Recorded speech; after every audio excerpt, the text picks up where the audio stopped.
नाक का बंद होना जी एक बहुत ही आम अलामत है जिससे तकरीबन हर इंसान एक साल में 2 या 3 दफ़ा ज़रूर गुज़रता है। तो आज की इस वीडियो में मैं ये बताने जा रहा हूँ कि नाक जो बंद होता है इसमें आपको किस टाइम पे इसको ऑपरेट की तरफ जाना है, किस टाइम पे आपने इसको रेमेडीज़ से अपने आप को ठीक करना है और किस टाइम पे आपको इसके लिए मेडिसिन की ज़रूरत है।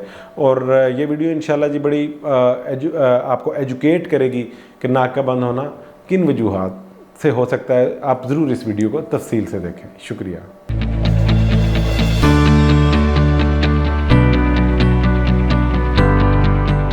अस्सलाम वालेकुम जी, मेरा नाम डॉक्टर मोहम्मद अली रज़ा है। मैं माहिर अमराज़ कान नाक गला हूँ। आज की वीडियो में हम डिस्कस करने जा रहे हैं एक बहुत ही इंपॉर्टेंट टॉपिक, नाक का बंद हो जाना। कहने को ये बहुत ही एक आम सा टॉपिक है और बेइंतहा जो लोग हैं वो इस मसले के साथ कान नाक गला के डॉक्टर के पास आते हैं। इनफैक्ट कान नाक गला के जो पेशेंट्स हैं उनमें से इनकी अगर हम परसेंटेज देखें तो ये नियरली 40% है जो कि नाक बंद होने के साथ डॉक्टर के पास आते हैं। इसकी आज वजूहात और इनका कैसे इलाज करना है इस वीडियो में हम डिस्कस करने जा रहे हैं। अच्छा, इस वीडियो में मैं आपको ये भी बताना चाह रहा हूँ कि वो क्या चीज़ें हैं जिसमें आपने वो क्या चीज़ें हैं और अलामात हैं जिनको आपने मिस नहीं करना है, और वो कौन सी चीज़ें हैं जो कि आपने जो कि इतनी ज़्यादा अहमियत की हामिल नहीं है। तो सबसे पहले हम शुरू करते हैं। नाक का बंद होना हमेशा अकेली अलामत के तौर पे नहीं आता है, ये किसी न किसी साथ अपने एक और अलामत को लेकर आता है, जैसा कि स्मेल का बंद हो जाना नाक में, जैसा कि चेहरे के ऊपर दर्द होना, नाक के ऊपर दर्द होना, आँखों के दरमियान में दर्द होना, या कि जो है केरा गिरना। तो ये मुख्तलिफ जो अलामात हैं हमें ये बता रही होती हैं कि नाक के बंद होने की क्या वजूहात है। गो कि हम नाक का मुआयना भी करते हैं अपनी हेडलाइट से लाइट डाल के, लेकिन फिर भी ये जो हिस्ट्री है ये बहुत ज़्यादा इम्पॉर्टेंट होती है। तो एक उर्फ़े आम में कहा जाता है जी नाक बंद है तो मरीज़ की नाक की हड्डी टेढ़ी होगी, जो कि एक बहुत बड़ा मिथ है। हालांकि जैसा मैंने बताया कि 40% मरीज़ जो है कान नाक गला के शोबा में आते हैं जो कि नाक बंद होने की वजह से आते हैं। और अगर मैं ये कहूँ कि जो नाक बंद होने की वजह से आते हैं उनमें से सिर्फ 5 या 10% मैक्सिमम मरीज़ ऐसे होते हैं जो कि नाक की हड्डी के टेढ़ा होने की वजह से होते हैं। हालांकि लोग ये समझते हैं कि जितने भी नाक बंद होते हैं नाक की हड्डी की टेढ़ा होने की वजह से बंद होते हैं, जिसकी वजह से बेइंतहा ऐसे ऑपरेट कर दिए जाते हैं जिसे हम सेप्टोप्लास्टी कहते हैं या SMR कहते हैं, जो नाक की हड्डी को सीधा करने के लिए इस्तेमाल होता है और उसकी ज़रूरत नहीं होती है। तो पेशेंट को ये पता होना चाहिए कि कब उसने इसका ऑपरेट करवाना है और कब नहीं करवाना है। तो कुछ चीदा मैं बातें आपको इस वीडियो में बताता जाता हूँ। अगर तो आपका नाक कभी दायां बंद हो रहा है और कभी बायां बंद हो रहा है तो ये नाक की हड्डी के टेढ़ा होने की वजह से नहीं हो सकता, क्योंकि नाक की हड्डी एक कांस्टेंट एक स्ट्रक्चर है जो कि या कि आपका दायां नाक बंद करेगी या कि बायां बंद करेगी।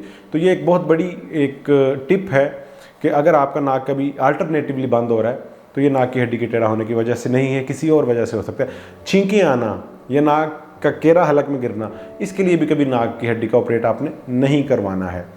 और इससे हटके अगर हम मज़ीद अगर आगे चलें, और मैं ये भी बता दूं कि कौन सी ऐसी अलामात हैं जिसमें आपको नाक की हड्डी का ऑपरेट करवाना पड़ता है। यूजली आफ्टर ट्रामा, मतलब आप गिरे हैं, कोई चोट लगी है किसी को और उसके बाद उसकी एक ही साइड बंद हो गई है और ब्लॉक्ड ही रह रही है, ट्रामा होने के बाद, हील होने के बाद 45 दिन के बाद भी वही साइड ब्लॉक्ड है, तो ये क्लासिकल केस है जिसमें उसकी नाक की हड्डी को अगर हम ऑपरेट करें, ठीक है ना, तो उसमें बेहतरी लाई जा सकती है।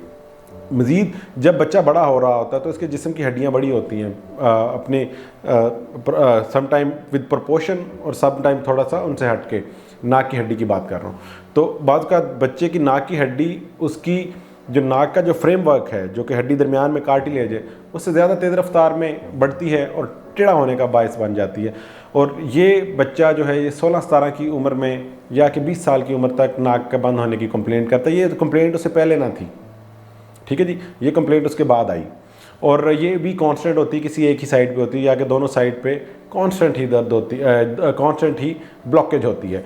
तो ये भी एक आइडियल केस होता है कि इसमें नाक की हड्डी का ऑपरेट करवाया जा सकता है एग्जामिनेशन करने के बाद, देखने के बाद, ठीक है जी। इससे अगर मज़ीद आगे चलें तो इसमें बच्चों में जो नाक का बंद होना है उस पर भी थोड़ी सी रोशनी डालना चाहूँगा। बच्चों में जो नाक का बंद होना है उसमें सबसे बड़ी वजह नाक और हलक के दरमियान में एक गदूद का बन जाना है, एडिनॉइड, जिसके बारे में हम इससे हट के भी वीडियोज़ कर चुके हैं जो कि आप देख सकते हैं। उसमें उसकी डिटेल्स मौजूद है। तो उसके लिए भी हम ये देखते हैं कि ये कितनी ब्लॉकेज है, ये या कि मेडिसिन से बेहतर हो जाएगी या कि इसके लिए हमें कोई प्रोसीजर करना पड़ेगा जैसे एडिनोइडेक्टमी करते हैं। तो ये एक और बच्चों में सबसे बड़ी वजह यही है नाक के ब्लॉक होने की।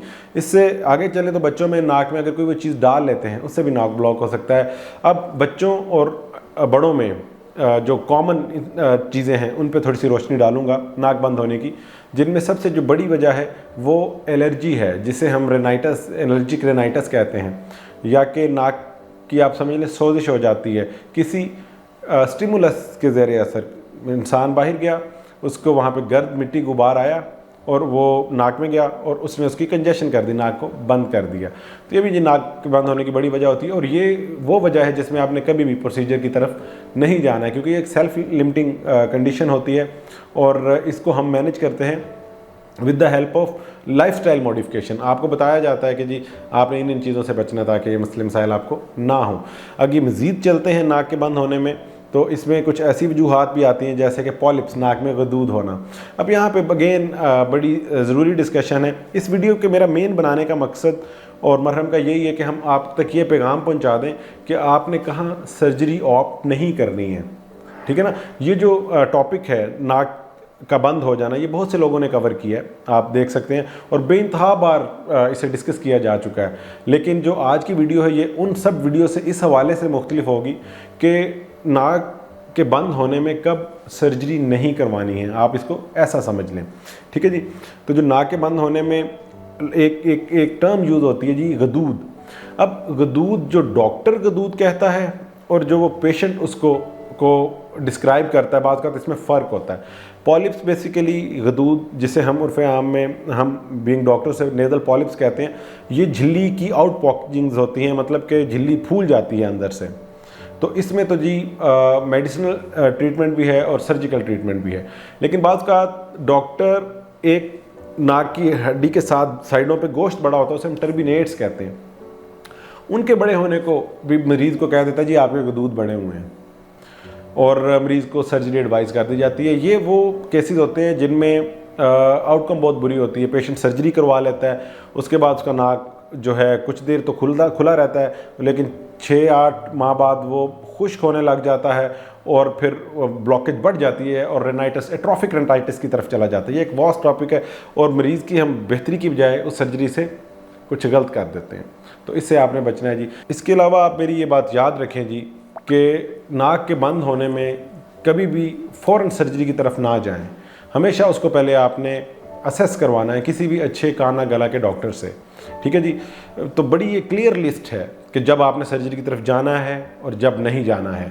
जब जाना है तो आपने, इसका मतलब है कि आपकी एक ही साइड ब्लॉक हो रही है नाक की और बार बार ब्लॉक हो रही है, ठीक है जी, और उसमें हम ट्रामा की हिस्ट्री है और उसमें नाक जो है उसमें स्मेल का भी प्रॉब्लम्स आ रहे हैं। तो ये आपके बड़े पैरामीटर्स हैं कि आपको सर्जरी की तरफ लेके जाएंगे। और जो पैरामीटर्स हैं जो कि आपके जैसे छींकें आना, नाक में पानी आना, ठीक है जी, कभी दाएं नाक का बंद होना, कभी बाएं नाक का बंद होना, नाक के साथ कोई जो है रेशे के आना, तो इसमें चांसेस हैं कि आप सर्जरी से बच सकते हैं, मेडिसिन से आपका इलाज हो सकता है। तो आपने जी अपनी अपॉइंटमेंट जब आप चाहें नाक के बंद होने की वजह से, तो आप अपनी अपॉइंटमेंट बुक कर सकते हैं यहाँ पे क्लिक करके मरहम ENT टीम के साथ। और इसी टॉपिक पे अगर आप या इससे हट के कान गला के टॉपिक्स पे वीडियोस देखना चाहें तो भी आपको डिस्क्रिप्शन में मिल जाएंगी। शुक्रिया।